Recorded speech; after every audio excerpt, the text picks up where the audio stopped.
បាទសួស្តីបងប្អូនអញ្ចឹងដូចថ្នល់បេតុងនេះគឺទើបចាក់ទើបចាក់រួចហើយថ្មីទេអញ្ចឹងណាបងប្អូនអញ្ចឹងឥឡូវហ្នឹងគឺចាប់ផ្ដើមមានស្មៅដុះក្របហើយដោយសារអីដោយសារអាជ្ញាធរមូលដ្ឋានឬក៏អាជ្ញាធរពាក់ព័ន្ធហ្នឹងអត់បានអឺត្រួតពិនិត្យជាប្រចាំអញ្ចឹងហើយពេលដែលដុះស្មៅមកអញ្ចឹងបងប្អូនអញ្ចឹងដីដែលវារសាត់វាហូរវានេះមកអញ្ចឹងវាមកជាប់នៅថ្នល់អញ្ចឹងបងប្អូនមើលថ្នល់យើងរៀងធំដែរបងប្អូនថ្នល់ប៉ុន្តែដល់ពេលស្មៅយើងដុះក្របមកពីលើអញ្ចឹងទៅវាធ្វើឲ្យដូចផ្លូវតូចអញ្ចឹងណាអញ្ចឹងនេះជាបញ្ហាអញ្ចឹង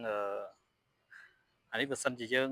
ឈូសជាប្រចាំឆ្នាំម្ដងអីក៏វាអាចឲ្យស្មៅដុះក្របអញ្ចឹងបានទេអញ្ចឹងសង្ឃឹមថាអាជ្ញាធរមូលដ្ឋានអាជ្ញាធរពាក់ព័ន្ធហ្នឹងមានវិធានការឈូសជាប្រចាំគឺអាចថាមួយឆ្នាំម្ដងអញ្ចឹងណាបងប្អូនអញ្ចឹងយើងឈូសតែមួយឆ្នាំម្ដងចុងរដូវវស្សាអញ្ចឹងទៅវាអត់អាចឲ្យមានអឺដីអីនៅជាប់លើថ្នល់បានទេអញ្ចឹងថ្នល់យើងនៅទលាយស្រួលធ្វើដំណើរអឺមិនហុយអញ្ចឹងទៅបាទអញ្ចឹងជំរឿដូចក្នុងវីដេអូនៅខាងនេះដូចខាងស្រុកគេមានឈូសជាប្រចាំអញ្ចឹងណាបងប្អូនអញ្ចឹងវាពាក់ព័ន្ធថវិកាពាក់ព័ន្ធអីដែរប៉ុន្តែខ្ញុំជឿថាឥឡូវស្រុកយើងក៏អឺសម្បូរគ្រឿងចាក់អីឈូសឆាយអីគួរសមដែរអញ្ចឹងអឺអាជ្ញាធរមូលដ្ឋានតាមទូនតុករៀងខ្លួនហ្នឹងគឺអាចធ្វើការងារនឹងបានអញ្ចឹងឈូសផ្លូវដែលជាមូលដ្ឋានរបស់ខ្លួនអញ្ចឹងទៅបាទអញ្ចឹង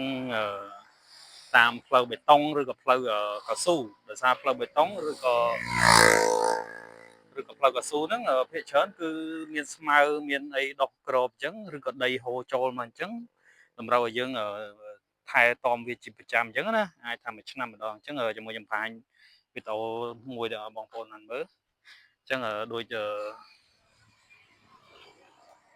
វីដេអូមួយនេះគឺងឹតទេបងប្អូនអញ្ចឹងឃើញនេះគេឈូសចិញ្ចើមផ្លូវជាប្រចាំអញ្ចឹងណាអញ្ចឹងគេមានគ្រឿងចាក់គេនេះបងប្អូនអញ្ចឹងបាទឈូសតែស្មៅដុះឬក៏ដីអញ្ចឹងបងប្អូនបាទនេះតាមចាមខ្នល់អញ្ចឹងណាអញ្ចឹងmaintenanceអាចមួយឆ្នាំម្ដងអញ្ចឹងបងប្អូនបាទអញ្ចឹងនេះបងប្អូនមើលអាចវាយក្នុង YouTube បានដូច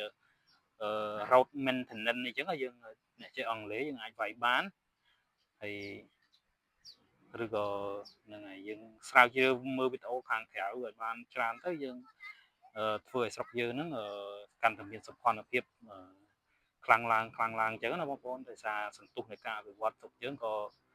ចេះតែទៅមុខហើយអញ្ចឹងយើងចូលរួមអ្នកបន្តិចអញ្ចឹងមកអញ្ចឹងបើបងប្អូនណាមានគ្រឿងចាក់ចិត្តល្អអាចឈូសឲ្យ free ក៏បានដែរ